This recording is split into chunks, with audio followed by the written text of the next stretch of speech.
Salut! Aujourd'hui on se retrouve pour une vidéo qui va probablement être assez courte.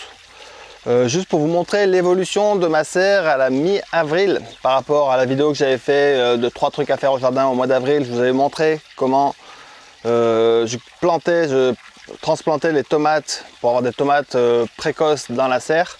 Dans ma vidéo de 3 trucs à faire au mois d'avril au jardin, je vous invite à voir la vidéo si vous ne l'avez pas vue, je vous montrais comment je repiquais des tomates dans la serre pour avoir des tomates précoces.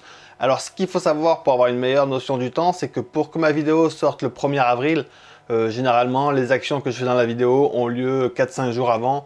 Donc cette tomate a été plantée dans la serre environ aux alentours du 25 mars. Peut-être ce qui peut être intéressant de savoir, c'est que je cultive des variétés de tomates très vigoureuse avec une croissance rapide et relativement précoce et relativement résistante à la fraîcheur. Donc moi je cultive des variétés, une de tomate qui s'appelle la De Berau qui est une variété allemande à croissance rapide, une variété qui s'appelle la Ispolin qui est une variété russe à croissance également rapide.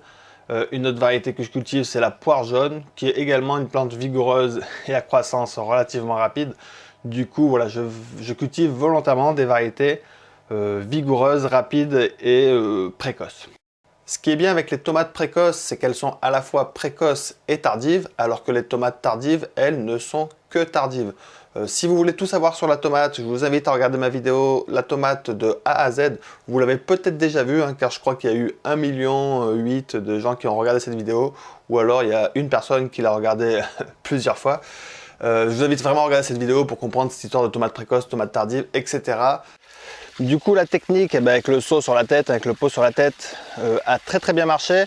Je vous l'ai pas montré, mais comme l'immense, comme beaucoup de jardiniers, le week-end du 1er au 3 ou 4 avril, il y a eu de la neige partout dans le terrain, 10 cm de neige et des températures qui allaient jusqu'à -5 degrés. Et du coup, les pots sur la tête dans la serre sur les tomates, ça a très bien marché, elles ont survécu. Et en plus de ça, le 10 avril, il a également fait -4 dans le jardin.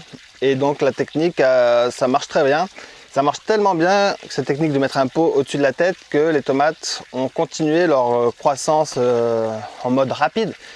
Et du coup, les seaux étaient trop petits, donc j'ai dû m'adapter, trouver une autre solution pour la suite. Et donc voilà, je voulais vous montrer que en fait, le seau ça marche un temps, mais dès que la tomate grandit, le seau sur la tête, ça marche rapidement plus, à moins de mettre une poubelle comme j'ai en dessous de moi.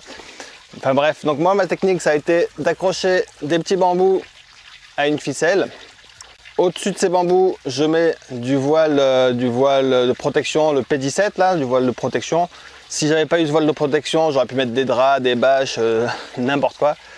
Et du coup, ça me permet de maintenir une chaleur sur la zone de culture qui est elle-même dans une serre pendant qu'il fait très froid à l'extérieur. Alors là, j'ai enlevé le voile. Normalement, le voile, je le laisse toute la journée remonter, quoi. C'est-à-dire que je remonte les côtés et le voile, il est situé sur le bambou. Et comme ça, le soir, je n'ai plus qu'à le faire tomber pour qu'il fasse office de protection. Là, je l'ai enlevé pour que vous voyez l'installation. L'installation, c'est facile, c'est 4 ficelles et 2 bambous. C'est vraiment très simple. Pour information, je ne suis pas spécialement dans un climat très chaud. Je me trouve ici, dans le Limousin.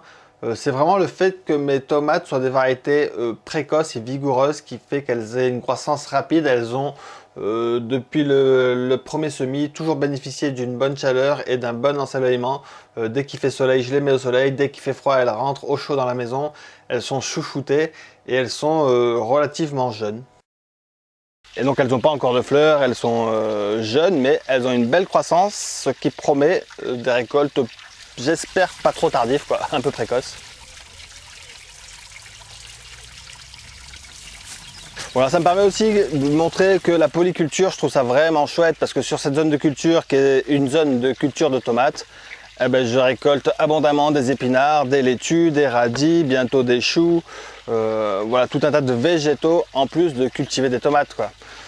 Je pense que c'est pas très utile d'avoir que des tomates dans une zone, autant y mettre plein d'autres végétaux pour optimiser. La serre elle est grande mais elle n'est pas infinie, donc plus je serre les végétaux, plus je peux cultiver.